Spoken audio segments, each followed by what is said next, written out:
what I wanted to ask you for this first question is it natural for digital companies to have this responsibility in the democratic process? Is it a burden? Is it something you want to have today? Yeah, I think looking at the title for our panel, it looks very daunting and broad to me, because democracy is something that goes to the very heart of what we are as individuals and as communities, of course.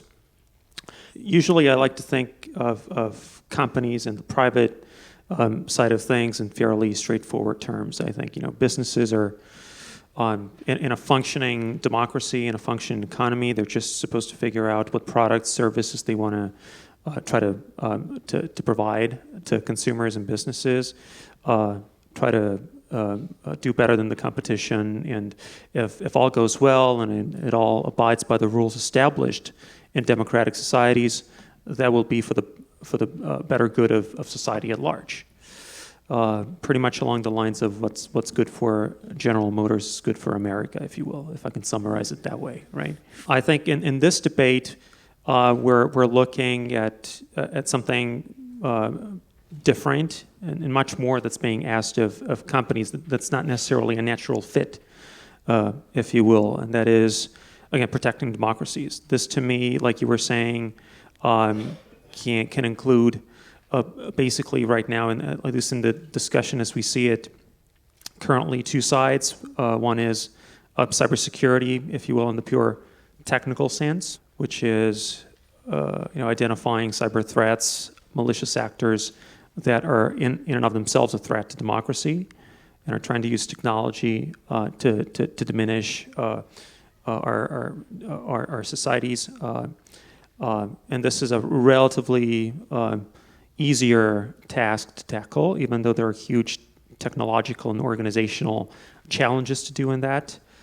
I think we've seen, with the Paris call, like Mark was saying, a very good example of what level of collaboration such an effort needs to put in place, where you have clearly, states bringing forward the idea of international norms of behavior in cyberspace, and also companies putting forward their own participation in this international charter and putting forward more, clearer commitments as to how they want to do their side.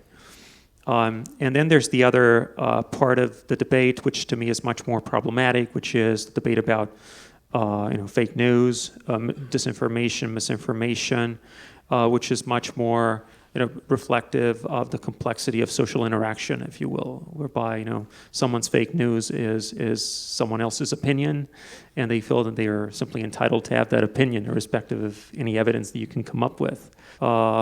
There's also much more, I think, a stress in discussions, and whenever we talk about AI, notably on ethics, ethical conduct, ethical behavior, which is an interesting way of framing the role of business in society, because it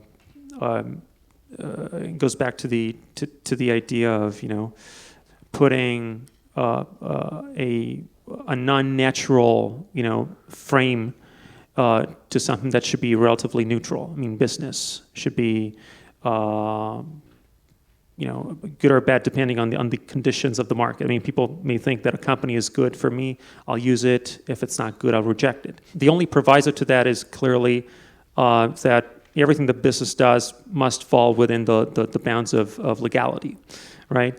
I like to think of the ethical questions much more as to what sort of consensus we can create in society, and that again must be reflective of discussions that we might have collectively that need to frame what businesses can realistically be asked to do to defend democracy. So a key point that I'd like to bring to the panel is that, to protect democracy, first we need to establish in our democracies what it is that we need to do to protect ourselves, probably. Okay, thank you. Daniel Philippova, les plateformes ont pris une grande importance et le numérique a pris une énorme importance, surtout entre les deux dernières élections européennes, enfin entre la dernière élection européenne et celle qui vient. Est-ce que pour vous, les États ont vraiment pris la mesure de ce phénomène à temps, et est-ce qu'ils l'ont pris tout court? Je crois que pour le coup, tout le monde a vraiment pris la mesure du fait qu'aujourd'hui, l'expansion de la technologie, le développement des plateformes et le pouvoir en fait, qu'elles ont acquis est immense et qu'on n'est plus simplement dans une relation entre des entreprises privées et des États ou des communautés internationales et des communautés de développeurs. Nous sommes passés à une autre échelle, clairement. Cependant, je ne suis pas certaine que la prise de conscience du pouvoir réel de ces plateformes et de l'influence immense qu'ils peuvent exercer sur le cours de nos sociétés et de nos démocraties, bien sûr, mais aussi même sur le développement des hommes, sur l'avenir de l'homme, soit toujours très claire. Alors, la communauté des chercheurs et des penseurs, elle est très, très au courant de ce qui est en train de se passer. Eux, ils voient très bien que ces plateformes-là disposent aujourd'hui d'un pouvoir quasi politique, qu'ils sont par certaines caractéristiques aussi puissantes que des États, voire plus puissants, puisqu'ils ont, malgré leur implantation physique très claire sur des territoires donnés, faut le rappeler, l'économie virtuelle n'est pas du tout virtuelle, elle est d'abord physique, elle répond... Elle vient d'État, elle est implantée dans une terre avec des câbles, tout ça qui passe par la terre, faut le rappeler. Elle est néanmoins aujourd'hui mondialisée, globalisée, et elle permet à ces acteurs-là d'avoir une prise, une influence qui dépasse largement les frontières, bien entendu. Donc cette prise de conscience qu'on est face à on pourrait dire quasi-État, puisque ces plateformes sont capables d'influencer évidemment le cours de la politique dans plusieurs États, et bien sûr en Union européenne, et bien sûr aux États-Unis, et bien sûr partout, et qu'on est par ailleurs, en plus, sur un deuxième niveau, dans un enjeu qui est celui de la souveraineté, et un enjeu proprement géopolitique. C'est-à-dire qu'aujourd'hui, ce n'est pas juste des plateformes versus l'Europe, c'est des plateformes européennes, des entreprises européennes, avec d'une part des entreprises chinoises, d'autre part, des entreprises russes, d'autre part, des entreprises américaines.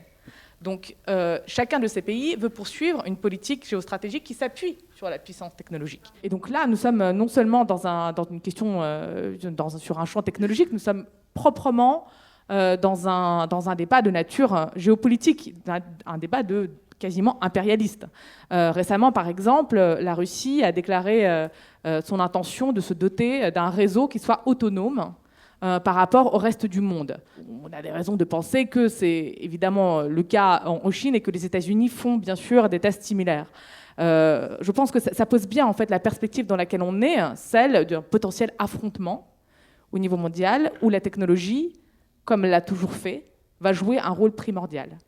Et je pense que cette prise de conscience, non seulement qu'on est dans un combat humaniste, pacifique, mais que concrètement c'est un outil de puissance lui-même extrêmement puissant dont on n'a pas encore mesuré toutes les conséquences, elle est encore à venir.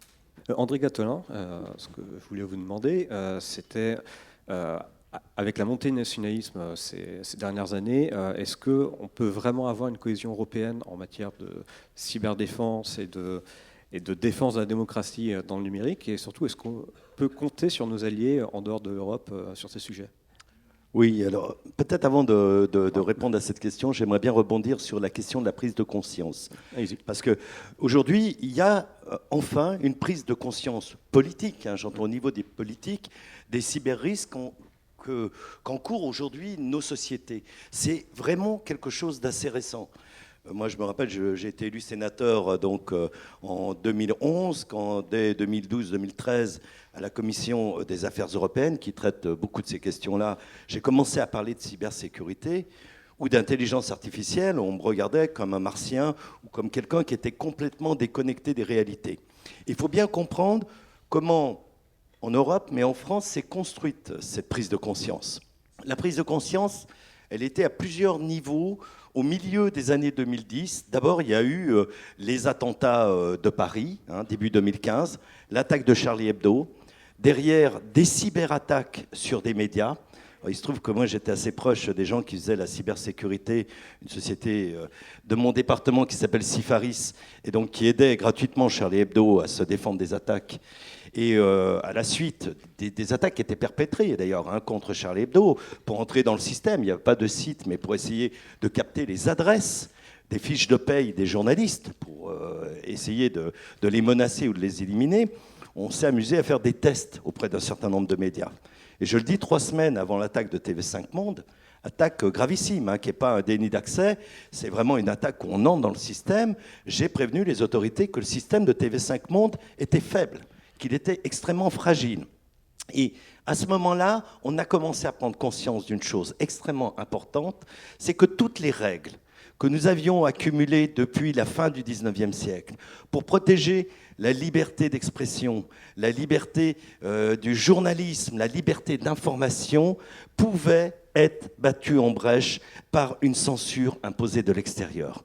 Plus l'information est numérisée, plus elle devient sensible à ces attaques extérieures. C'est-à-dire que nous pouvons nous doter des plus belles lois à l'intérieur de notre territoire national, historique de protection et des libertés. Elles peuvent, sous le coup, je dirais, d'une volonté d'un certain nombre de groupes, de rock group ou de rock state, être complètement battus en brèche. C'est à peu près à la même période, en 2015, qu'on s'est rendu compte précisément que les grands États autoritaires dans le monde, véritablement, étaient passés par rapport à la numérisation et par rapport à Internet, d'une logique défensive, en gros c'est la logique chinoise du grand firewall, où on se protège des risques démocratiques que peuvent créer Internet, et une logique offensive, d'attaque.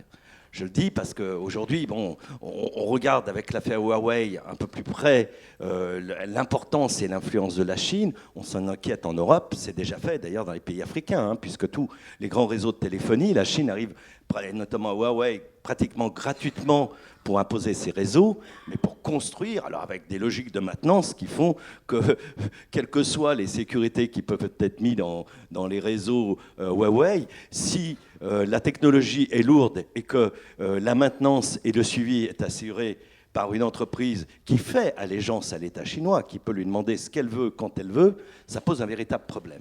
Non, mais c'est juste qu'à un moment, il y a une prise de conscience qui s'est créée. Je voudrais dire simplement que cette prise de conscience, elle est quand même assez imparfaite. Elle est quand même assez partielle. On constate les effets, mais on ne sait pas encore bien les anticiper. Alors, bien sûr, au niveau européen, nous avons des structures qui se sont mises en place. Nous avons, d'ailleurs, nous sommes des rares pays d'Europe où on distingue la défense, avec l'ANSSI, de l'attaque. Et ça, c'est très important d'un point de vue démocratique, que ce ne soient pas les mêmes gens qui soient là pour protéger les citoyens et les entreprises, qui soient les mêmes qui produisent les attaques. Et ça, stratégiquement, c'est essentiel. Et finalement, vous parliez de l'ENISA tout à l'heure, qui a été créée en 2004. L'Europe était avant-gardiste à ce moment-là. Mais sauf que l'ENISA a somnolé pendant près de 20 ans, enfin pendant 15 ans. C'est seulement aujourd'hui, l'ENISA, c'est en Crète, c'est 80 à 100 personnes. Aujourd'hui, l'ANSSI, c'est plus de 600 personnes qui travaillent sur la cybersécurité. Donc, on ne peut pas compter que sur l'Union européenne. On a besoin d'une coordination, mais il faut que chacun des États se dote des moyens de défense, qu'ils coopèrent et qu'ils collaborent. Je terminerai peut-être là-dessus parce que ça répond à une des initiatives lancées par le président Emmanuel Macron quand il a dit qu'il voulait qu'on crée une agence européenne de protection des démocraties. C'est qu'on s'est rendu compte que face aux cyberattaques dont certains pays, et notamment les pays baltes, les 3 pays baltes, font l'objet régulièrement et depuis de nombreuses années de la part de la Russie, eh bien aujourd'hui, l'assistance experte vient des États-Unis. C'est complètement aberrant de penser que nous ne soyons pas en mesure aujourd'hui, au niveau européen, de nous doter d'une armée d'experts capables de prêter assistance dans ces cas-là. Il y a 2 sujets. On a les fake news qui sont apparus, et puis nous avons celui des cyberattaques. Les 2 se recoupent, et il faut que nous construisions quelque chose. Il y a des projets qui ont été mis en place par l'Union européenne, annoncés par M. Juncker en 2017. Il y a des budgets qui sont prévus dans le prochain cadre pluriannuel financier, 2 milliards, mais il faut que à la fois les États membres et l'Union travaillent main dans la main pour accélérer, parce que les rythmes, pour terminer, on s'est rendu compte, là aussi assez tardivement, on parlait d'économie numérique, de société numérique, comme si ça ne concernait qu'un seul secteur de la société, celui des technologies avancées. Aujourd'hui, on parle d'économie ou de société numérisée. Et une enquête récente de la Direction générale des impôts montre que plus de 80% de l'activité nationale en France est dans une économie numérisée, donc fragile, donc susceptible de devenir dual, service civil rendu à la société, mais fragilité stratégique et objet de conflits, de guerres cyber demain. Merci beaucoup. Et Élodie Vial, ma question portera surtout sur donc, RSF, surtout donc information. Pour vous, quel est vraiment le grand défi que pose le numérique sur l'information, et surtout, est-ce que dans la grande bataille qui se profile dans la défense de la démocratie européenne et donc de la guerre de l'information que certains pays sont accusés de mener contre l'Europe et contre laquelle que l'Union européenne dénonce, est-ce que les médias doivent de choisir un camp, selon vous? Alors, déjà sur cette question de guerre de l'information, je pense qu'il faut s'interdire justement d'entrer dans cette logique-là, de narratif et de contre-narratif et de rentrer dans un clash de guerre de désinformation. L'un des enjeux aujourd'hui, là on parle de l'agenda numérique de l'Union européenne, c'est de remettre aussi la défense de la liberté de l'information au cœur de l'agenda de l'Union européenne, qui s'est construit quand même sur la défense d'un marché unique et qui quelque part a laissé de côté ces enjeux-là. Et nous, ce que nous proposons aujourd'hui à Reporters sans frontières, c'est une série de propositions que je vous invite à aller consulter sur notre site internet, et notamment la création et la mise en place d'un commissaire européen dédié à la liberté de la presse.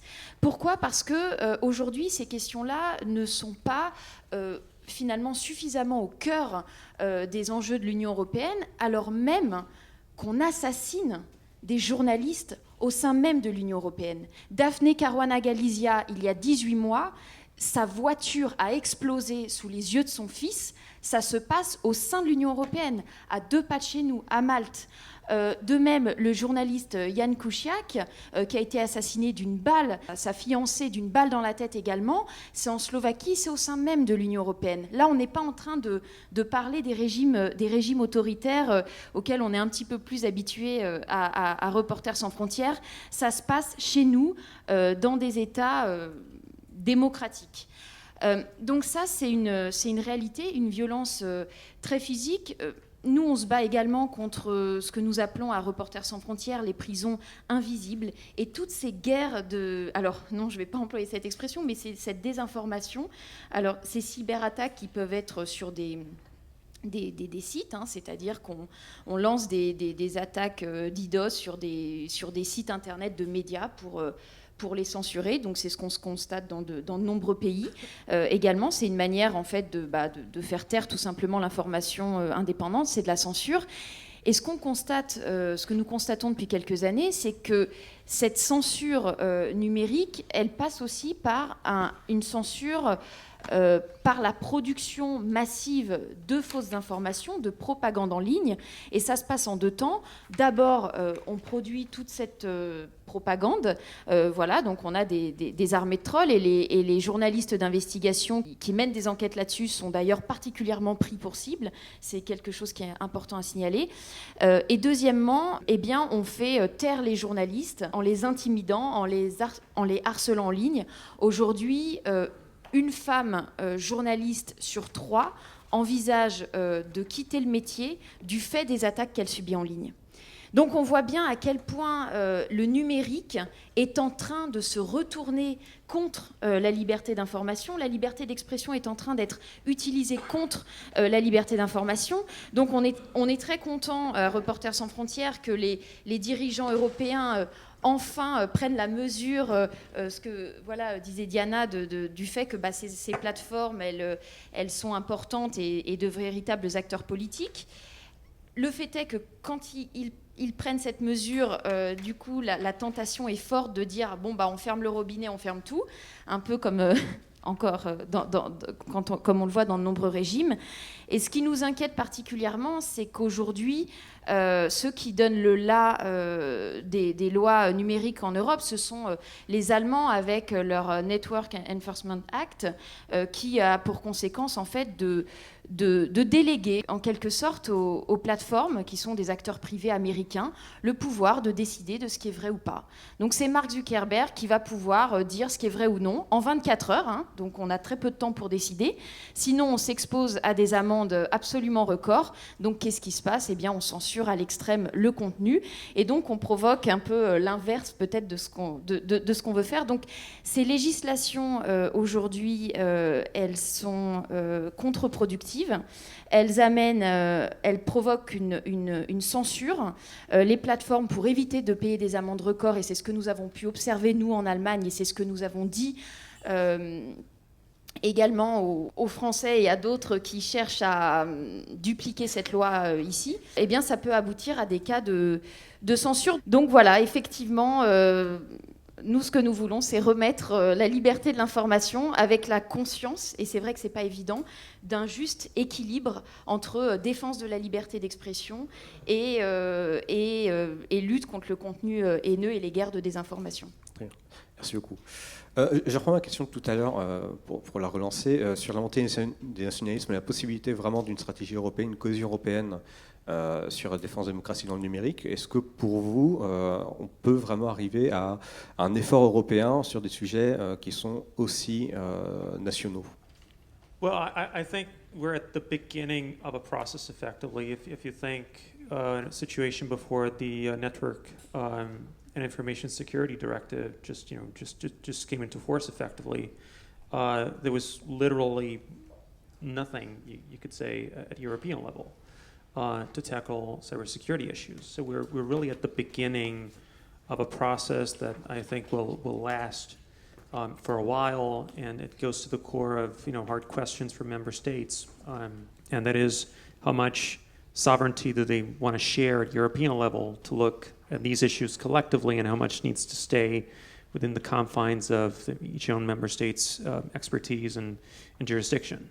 These are really political questions that are for the member states to answer. From the industry side, I think it's a relatively easy answer, meaning that the more happens at European level, the more you have the scope and the size to do things that you can't do at national level. We obviously face the problem or simply the situation of having a few notable bigger member states clearly would possibly have the national competences to handle the complexity of the cyberspace in an international realm. And opposite to that, you do have the smaller member states who would like to share more at European level. So you do face these two camps, if you will. I think we're at the beginning of a process of figuring out how, what the consensus can be between France, Germany, and everybody else, and what everybody wants to do together. So there's NIS, more coordination, more harmonized action, more good practice being created at a European level. We're at the beginning of ENISA getting a permanent mandate and becoming more able in the longer term to help member states, those member states that do need to be helped. We're at the beginning of more concerted action with industry to generate more technical organizational collaboration with industry through a cybersecurity certification. Pretty much in a multi-stakeholder approach whereby member states will still have the ability to look at these issues, look at areas where certification needs to be developed, but this collaborative process with industry and other stakeholders from civil society for that matter. So I think we're at the beginning of that process. It's likely going to be a longer process, but it's one of those areas where Europe needs to see the benefit of this, the benefit of doing more at a harmonized level, a European level, I think. Okay. Merci beaucoup. J'avoue que j'ai un peu du mal à saisir votre question parce que le nationalisme n'est pas une idée antidémocratique. Je suis européiste et je ne suis pas nationaliste. Mais le fait qu'à l'intérieur des pays de l'Europe existent des courants nationalistes est quelque chose dont on doit faire avec.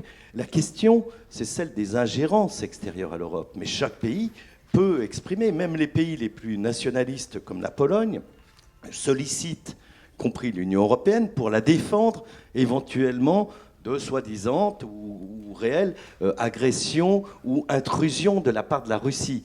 La question, c'est est-ce que effectivement ces formes de nationalisme peuvent accepter peut-être un soutien européen? La coopération est importante. Dès qu'on est dans un domaine qui relève des bases de la souveraineté nationale.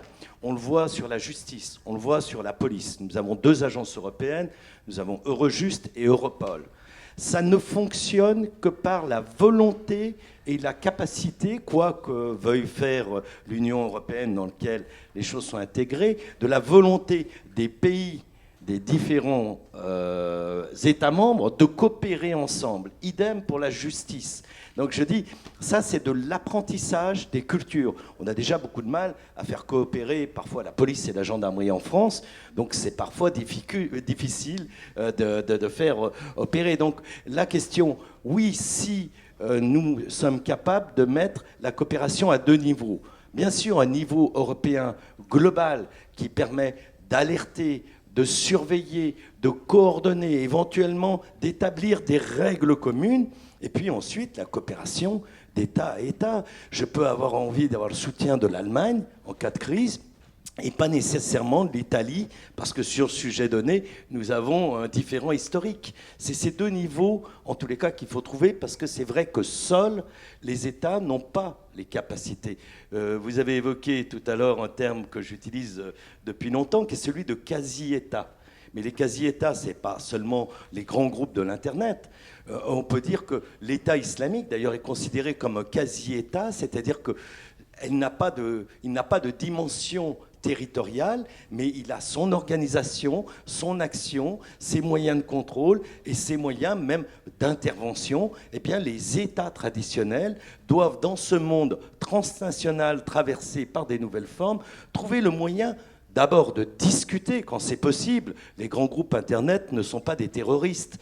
Al-Qaïda ou l'État islamique, c'est un peu plus compliqué, bien évidemment, mais comprendre, analyser la nature de ces entre guillemets, menaces pour ce qu'on appelle l'État national traditionnel. Mais Marc Messé l'a très bien dit tout à l'heure, on n'est encore pas passé totalement à l'État post-westphalien. Donc l'Europe est une des réflexions dans ce domaine, il y a des auteurs qui y réfléchissent, et l'Europe peut être l'exemple précisément de ce dépassement de la vision nationale, et il faut trouver des éléments, on parle de multilatéralisme, la façon dont on travaille peut-être à l'ICANN écarte trop les États et les juridictions, mais ce qu'il a proposé tout à l'heure me paraît aller dans le bon sens, dans une coopération intelligente, dès lors que certains grands groupes internationaux partagent fondamentalement des valeurs de démocratie, même si le business peut parfois détourner les objectifs démocratiques. Mais là, il est clair que nous avons aujourd'hui une nouvelle problématique, un changement de paradigme. Moi, j'ai des collègues qui faisaient il y a 5 ans des rapports en disant l'Internet, l'Europe, nouvelle colonie du monde numérique. Et en gros, on était colonisé par les Américains. Aujourd'hui, vous discutez, y compris avec les responsables de nos services de la défense intérieure et extérieure, ils vous disent peut-être qu'il vaut mieux collaborer avec les entreprises américaines plutôt que de se retrouver dans un monde colonisé par les industries numériques chinoises, parce que là, la notion de contrôle des citoyens du début à la fin est inhérente au concept de société. Une question qui me vient du coup, est-ce que cette co-régulation justement qui vient d'un besoin de coopérer et de discuter face à des acteurs qui sont devenus puissants n'est pas une logique d'urgence face à des problèmes qui sont vraiment là, présents aujourd'hui. C'est ça qui fait qu'on parle du numérique, mais enfin, le numérique, c'est une composante d'une question politique. Enfin, en gros, qu'est-ce que l'Europe veut faire? Je l'ai dit tout à l'heure. C'est quoi la politique européenne demain de la défense, d'équilibre, la nouvelle géostratégie face aux puissances? Pas aux puissances numériques, aux puissances tout court. Et le numérique, nous avons tendance à parler encore aujourd'hui, et je pense que c'est franchement une façon passée de penser, de la politique numérique, d'un espace numérique unique. Mais ça n'a aucun sens, parce que plus les structures étatiques, industrielles, économiques et numériques se fondent, trouvent des synergies, plus on se retrouve en fait dans le monde tout court, pas seulement dans le monde numérique. Et presque, dans certains cas, c'est un prolongement, c'est une composante, un renforcement, un polarisateur, en quelque sorte, un polariseur, mais pas du tout une logique qui soit séparée. Donc je pense que la question, elle doit être prise vraiment par c'est quoi la politique européenne de demain, de puissance économique, c'est quoi la politique industrielle. Donc aujourd'hui, je pense qu'il y a aussi une question que peut-être je me permets de poser cette question-là, c'est qu'est-ce que le numérique fait aujourd'hui pour la démocratie? Donc, clairement, il y a 20 ans, il y a 30 ans, il y a 40 ans, quand Internet existait, était encore un projet, on va dire, de laboratoire, il y avait derrière un espoir de renouvellement de la démocratie, de briser les frontières, de constituer des communautés transnationales avec des prises de décision, des politiques, une vision qui soit différente de la hiérarchie traditionnelle, qui soit différente de celle géopolitique, géostratégique de l'impérialisme. Aujourd'hui, et alors je cite une chercheuse qui s'appelle Jen Schrady, qui va publier un livre aux éditions Harvard, qui montre en fait qu'aujourd'hui sur Internet, les communautés les plus efficaces ne sont pas les communautés démocratiques, égalitaristes, etc. Les plus efficaces, et c'est aussi démontré par Dana Boyd, ce sont les radicaux, parce qu'ils investissent largement l'espace numérique aujourd'hui pour renforcer leur logique, mais qui c'est une logique implantée dans la politique nationale, dans la politique européenne. C'est-à-dire que ce sont des groupes extrémistes qui existent. Ils ne sont pas seulement en ligne. Et j'ai l'impression parfois qu'on a encore ce réflexe quasiment structurel que de réfléchir à la cyberguerre, aux fake news, à la radicalisation en ligne, en fait, efface complètement le pendant politique, le danger, l'urgence qu'il y a à protéger en fait la démocratie, à se battre contre ça. Donc c'est vraiment mon point, c'est qu'il faut basculer notre vision, notre point d'ancrage du pur numérique au politique. So I think I concur, meaning that I think digital is always discussed, I find, as a proxy for larger discussions. And it is problematic in the sense that it tends to create, when we try to find solutions to bigger trends, only looking at a section of the issue, you tend to create issues or monsters potentially, because you're not really looking at the root problem, at the root cause of the problem. And I think a lot of some examples of digital scaremongering even, or legislation that we've seen or attempts fall trap to that temptation of only looking at a small fraction of a bigger problem that you're trying to solve. Et Olivia, j'ai fait une question par rapport au plan de RSF, à la proposition de RSF d'impliquer les intermédiaires financiers et techniques dans le tri de l'information et dans le regain de confiance dans l'information sur Internet. C'est un choix qui est présenté comme très pragmatique. C'est vraiment essentiel aujourd'hui d'intégrer ces intermédiaires, pour redonner la confiance dans les médias aujourd'hui sur Internet sans impliquer ces intermédiaires n'est pas possible.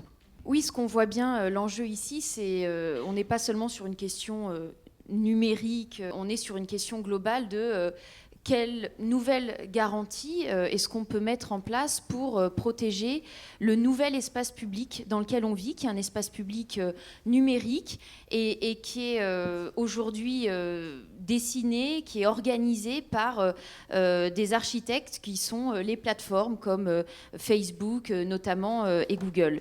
Et donc ce que nous pensons à Reporters sans frontières, c'est qu'il est nécessaire à la fois de s'engager sur des principes politiques et d'engager des États sur ces principes, de nouvelles garanties qui sont en quelque sorte mises à jour aussi. Ce sont les principes de la Déclaration universelle des droits de l'homme, mais on va dire qu'on va les updater un petit peu pour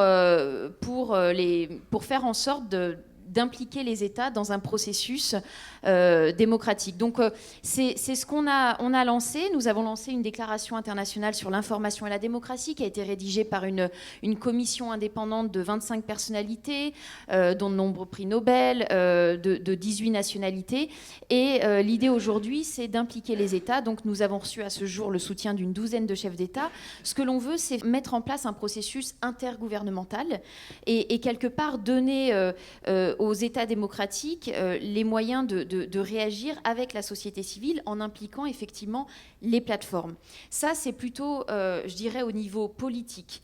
Au niveau du marché, aujourd'hui, à un moment même où le journalisme est menacé du fait des pressions politiques, du fait des pressions financières, on a par ailleurs une troisième menace qui sont finalement les plateformes qui en fait écrasent complètement le contenu journalistique digne de ce nom, dans la mesure où en fait elles ne favorisent pas ces plateformes le contenu journalistique. On sait, une étude du MIT le montrait, que les fausses informations, la viralité des fausses informations est 6 fois plus importante, que même lorsque on va vérifier une fausse information, et c'est là tout le travail incroyable qui est fait par les réseaux de fact-checking, et bien dans tous les cas, de toute manière, la fausse information a plus de viralité encore. Et donc par rapport à tout ça, nous, ce que nous voulons faire, c'est mettre les acteurs autour de la table, les éditeurs, les patrons de presse, et leur donner la possibilité, avec les plateformes, effectivement, de voir de quelle manière est-ce qu'on peut connecter nos standards journalistiques avec les standards du web. Donc on travaille avec le World Wide Web Consortium, donc qui établit les standards du web là-dessus. On travaille également avec Google, avec d'autres, effectivement, pour cette initiative, parce que en fait les plateformes, elles fonctionnent pour hiérarchiser l'information, elles lisent des signaux en quelque sorte, et ou alors Google sélectionne des médias dans Google News, ou bien vous avez, je décernerai la palme de la plateforme la plus opaque à Apple, qui en fait sélectionne sur les smartphones des médias, et tout ça en fait est fait de manière absolument non démocratique, je dirais aujourd'hui, sans concertation avec les acteurs, et nous c'est ce que nous voulons faire. Toutes ces régulations dont je parlais, notamment cette loi sur le contenu haineux, cette loi allemande, sont mises en place sous prétexte qu'effectivement il est de plus en plus nécessaire de réguler Internet, en disant si c'est pas nous qui faisons ça, on a le géant chinois qui arrive.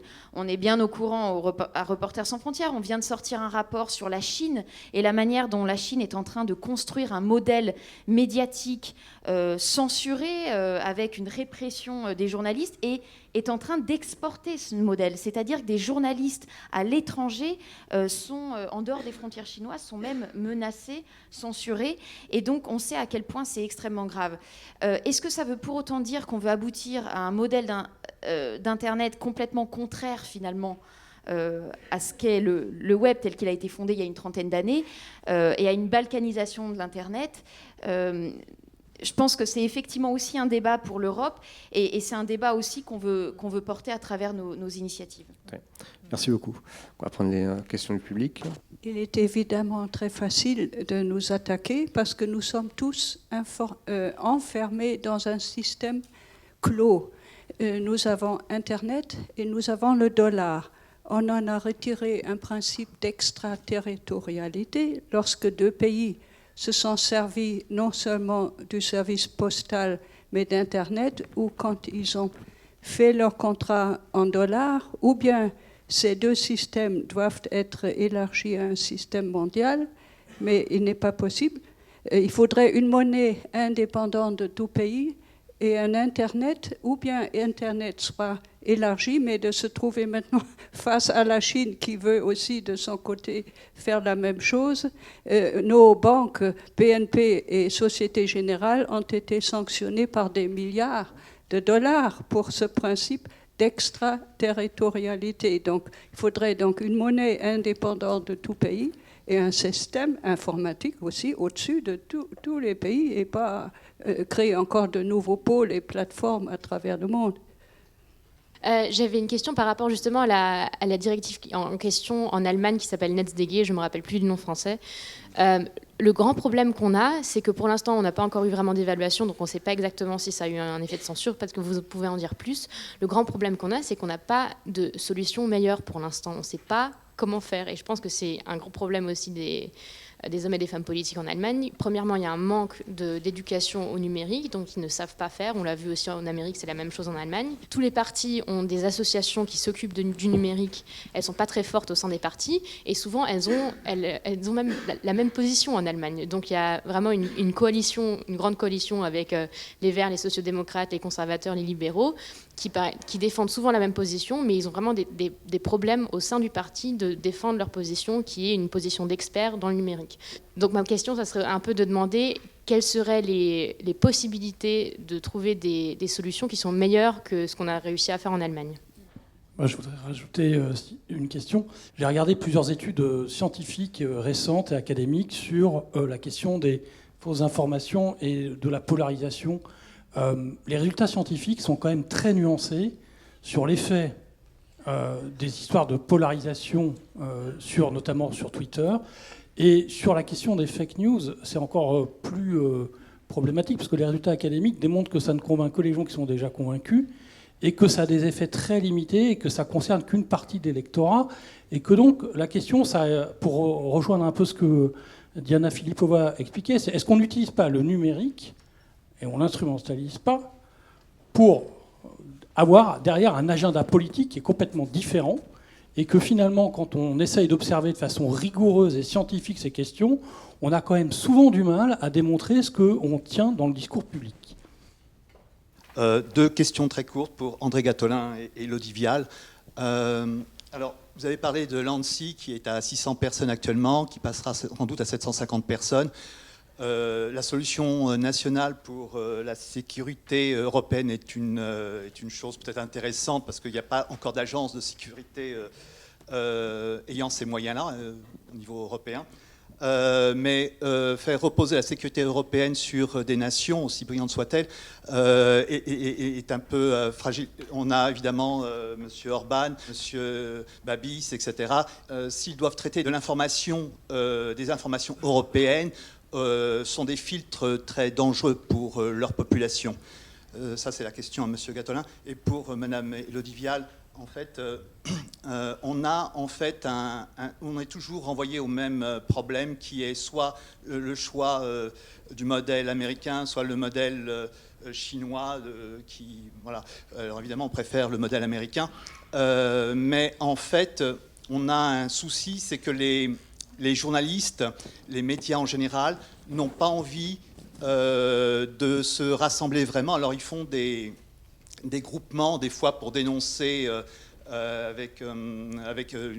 souvent de la réussite, hein, des problèmes de fiscalité mondiale, etc. Mais ils n'ont pas encore eu envie de faire ce conglomérat de médias qui serait sur mode par exemple d'abonnement et qui permettrait d'avoir des ressources financières et de contrebalancer le modèle américain qui est un gratuit et qui nuit gravement aux journalistes. Qui veut commencer Peut-être commencer à répondre sur la question de l'ANSSI. Je ne suis pas pour les solutions nationales, je suis simplement réaliste en tant qu'Européen. Et je pense qu'on peut coopérer au niveau de quelques pays, parfois 27 ou 28, ça devient autobloquant. C'est ce qu'on voit avec l'ENISA. Quand il y a eu la volonté donc, de réformer le statut de l'ENISA, on a voulu lui donner des attributions dans un premier temps. Enfin, le paquet qui était proposé n'était ni fait ni à faire. Il a été renégocié dans un sens où l'ENISA a une fonction utile de coordination, d'alerte. Il a même un rôle diplomatique tout à fait essentiel, puisque vous l'avez vu dans le dernier sommet européen sur la question de la 5G et de Huawei, au lieu que les États aillent frontalement, un par un, devant la Chine. Donc avec tous les intérêts commerciaux qu'il y a, personne n'aurait osé dire à la Chine c'est compliqué de ne pas le prendre. On renvoie l'expertise à l'ENISA. Et ça, heureusement, ça existe. Je pense, parce que tout à l'heure la question a été posée de la stratégie industrielle. Je crois que là aussi, si on veut un Internet, je ne vais pas dire souverain, mais qui soit protégé, il faut que toute la chaîne soit protégée. Le règlement général sur les données personnelles, c'est très bien, mais c'est le bout du chemin. Si nous n'avons pas des capacités de stockage propres de l'information et surtout de traitement propre, c'est-à-dire il y a quelque chose qui est passé inaperçu, mais quand on regarde dans le prochain cadre pluriannuel financier où il y a le plus d'argent, c'est dans les supercalculateurs, les hexaflops, les pétaflops, qui permettent d'avoir un traitement propre, y compris pour l'intelligence artificielle. Parce que quand vous travaillez avec des composantes, je vais vous dire notamment des microprocesseurs, qui de plus en plus, les moins chers, sont chinois, vous avez des portes dérobées absolument partout à l'intérieur de ça. Donc c'est toute la chaîne, et nous avons des instruments. On s'est rendu compte, dans le traité, les gens critiquent beaucoup les institutions européennes, dans le traité de Lisbonne, il y a l'article 117-3 qui pose les exceptions aux politiques de lutte anticoncurrentielle. C'est-à-dire que nous pouvons aujourd'hui, à plusieurs pays, 3-4 pays, décider de faire des aides d'État sur des sujets stratégiques. Moi je me suis battu pour ça, depuis 2014, les textes ont été mis en vigueur. L'an passé, nous avons lancé le premier plan justement sur les microprocesseurs à 4 pays, Italie, France, Allemagne et Grande-Bretagne. Nous venons de lancer sur les batteries, les nouvelles batteries au lithium, le même processus. Et sur l'intelligence artificielle, avec Cédric Villani, on propose le même procédé. On sait qu'il y a besoin de beaucoup d'argent. On s'est privé, avec les politiques de la concurrence un peu trop rigoristes qu'on avait au niveau de l'Union européenne, de la capacité des États à mettre de l'argent, parce que ce n'est pas immédiatement rentable. Les entreprises, les business angels ou les capitaux, même aux États-Unis, ne viennent pas gratuitement. Ils ont investi dans Google quand un certain nombre de capitaux risqueurs liés directement à la DARPA ou d'autres ont pris 5%. Il ne faut pas croire qu'on est dans le monde merveilleux du génie qui crée quelque chose et tous les investisseurs viennent prendre des risques derrière. Donc là aussi, si nous voulons qu'au niveau européen, nous ayons des capacités à nous protéger, il faut avancer. Et si on ne peut pas avancer à 27, eh ben on avance à 3 ou 4. Et puis, comme pour Airbus, la dynamique suivra ensuite. Merci. Oui, alors, pour répondre très rapidement en 3 points, d'abord sur la Network Enforcement Act, NetzDG allemande. Effectivement, aujourd'hui, ce qu'on constate quand même, parce que c'est une situation qu'on suit et qu'on documente à travers notre bureau en Allemagne de Reporters sans frontières, c'est quand même que cette loi conduit à un blocage des contenus.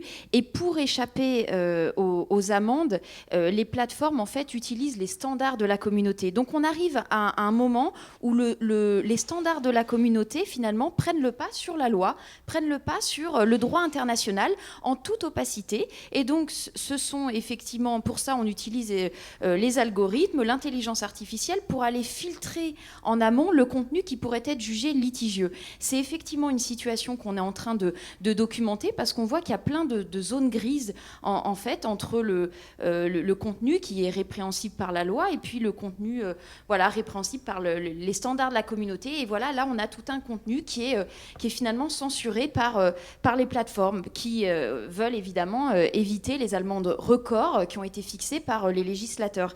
Donc je pense qu'effectivement, avant d'appliquer des lois similaires dans le monde, il y a beaucoup de délégations étrangères qui viennent consulter ce qui se fait en Allemagne, et notamment la France, il faut quand même réfléchir aux conséquences, parce que quand il n'y a pas de meilleur système, c'est la liberté d'information qui devient le dommage collatéral des décisions politiques.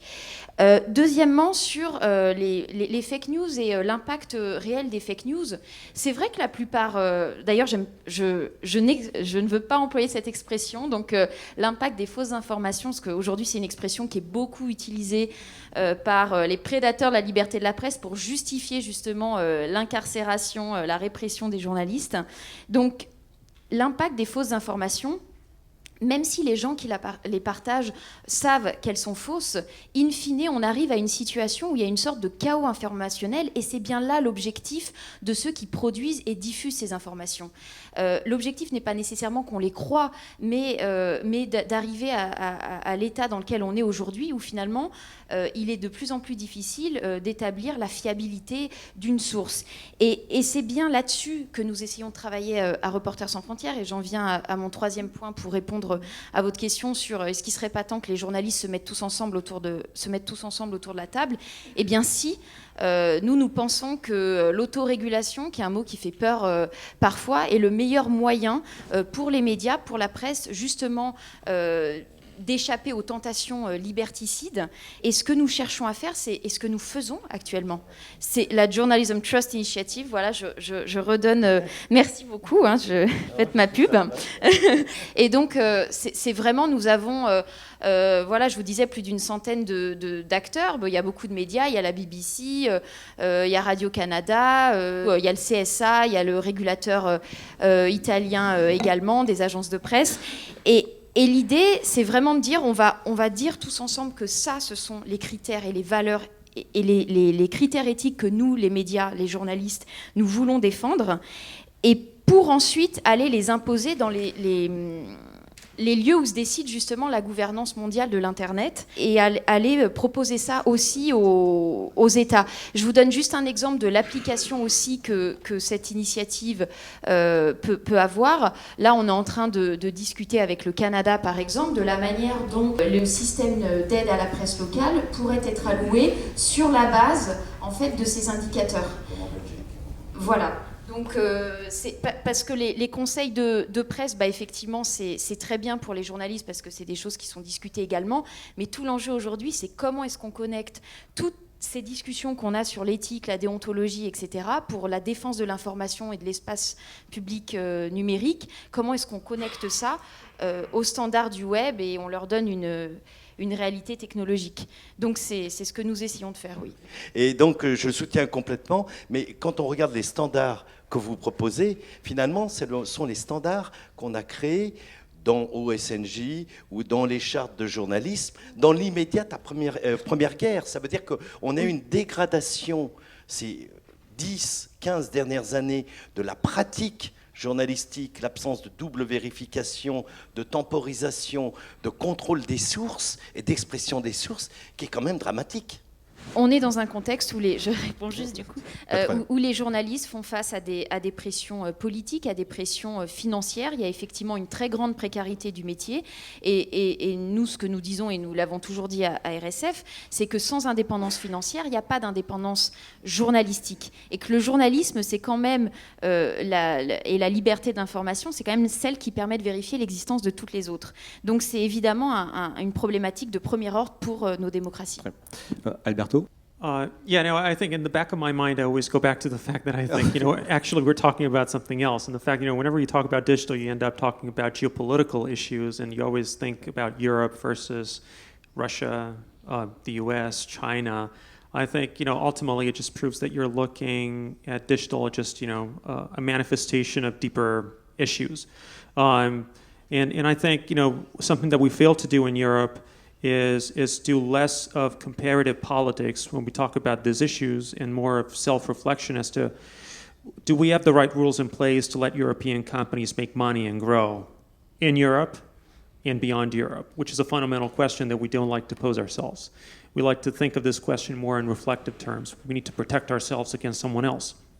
And I think, a good example of dynamics, and it's quite funny actually, because I always think, deep, we're talking about Huawei now in China. I will not go into the specifics of Chinese law and what you think about it and what you think about the past. But ultimately, I think you have to think that, part of the big role that companies from other parts of the world right now play in Europe, particularly in the telecom space, is a direct result of how we do telecoms regulation in Europe, because telecoms regulation in Europe has been an effort to clearly increase competition, but to a large extent drive prices down, which has put a lot of pressure on operators to cut their operational costs, which means that if they'll find a solution that is cheaper that they can use, they will buy it. Okay, and it's no wonder that they go to certain providers. So we should do more thinking about what happens in Europe rather than what happens elsewhere, and I think this will give us more answers as to where we want to go forward. Okay. Thank you. Sur la question justement de la politique finalement contre les fake news, alors de plus en plus on emploie dans le langage commun fake news qu'on s'adresse à quelqu'un pour dire qu'on n'est pas d'accord avec lui. Donc c'est assez révélateur du détournement possible de ce concept de fausses informations pour tout simplement disqualifier une opinion qui est concurrente, pour se ranger sur une opinion dominante. Donc clairement, la question de qu'est-ce qui se passe derrière cette censure, quel est l'agenda politique, qui en fait a décidé de ça, qui a décidé par exemple quand Mark Zuckerberg, enfin Facebook censure la déclaration d'Elizabeth Warren qui veut démanteler les GAFA. Évidemment, ça lui a donné, dans l'économie de l'attention, ça lui a donné beaucoup plus de popularité, de façon paradoxale. Mais néanmoins, il faut toujours s'en souvenir, l'agenda derrière, c'est pas un agenda technologique, c'est pas des algorithmes forcément qui vont donner la main à une opinion contre une autre. Il y a toujours eu un agenda politique derrière la technologie, et il est aujourd'hui plus fort que jamais. Et il est aujourd'hui plus illisible que jamais, et donc plus difficile pour le consommateur final, l'utilisateur final, de déceler qu'est-ce qui se passe. On n'est plus capable, enfin, d'une certaine façon, moi je suis né, si vous voulez, en URSS, donc je vois bien comment fonctionne la censure. Quand l'URSS interdisait un livre, on savait très bien ce qu'il y avait dedans et pourquoi il le faisait. Aujourd'hui, on se demande qui, en fait, derrière, est-ce que c'est bon, souvent on dit que c'est l'accidentel, mais ce n'est jamais vraiment accidentel. Enfin, c'est assez rarement accidentel, et surtout, en matière de technologie, ça l'est aujourd'hui de moins en moins. Merci beaucoup à tous les quatre pour cette table ronde et vos réponses.